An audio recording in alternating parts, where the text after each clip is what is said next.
घटना घडताना मी काही नव्हतो जागेवर आणि ऍक्च्युअल काय झालं माहिती नाही, पण समोरचे जे नैवेद्यम हॉटेल आहे त्याच्या समोरचं जे कंपोजिट पॅनल होतं, ते कंपोजिट पॅनलला एमएससीबीच्या ताराला ठिणगी लागून त्या कंपोजिट पॅनलला ठिणगी लागली असं अंदाज वर्तवतोय.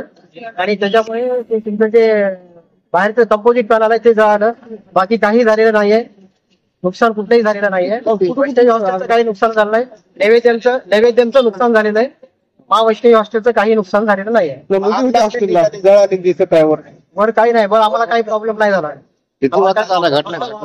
वाफ आणि बाकी काय नाही, समोर इलिव्हेशनला वाफ आलेली आहे, तर याच्यामुळे फक्त इलिव्हेशन तेवढं काळं पडलं, बाकी काही झालेलं नाही.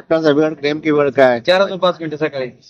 किती हॉस्टेलमध्ये किती मुले होते? हॉस्टेलचा काही संबंधच नाही, तर काय गरजच नाही त्याचा, हॉस्टेलचा काही संबंधच नाही ना.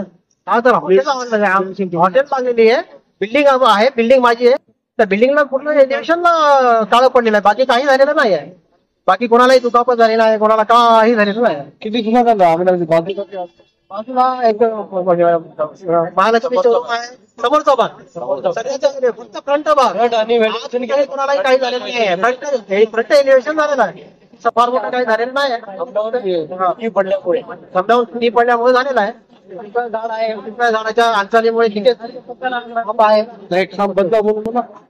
आणि त्याच्यामुळे ना खांब बदलायला आणि खांब बदलावं आणि पिंपळ झाड पण त्यांनी काढून घ्यावं. आपण एमएससीबीला निवेदन वगैरे दिलं होतं का? माहिती नाही, आम्ही काही केलं नाही.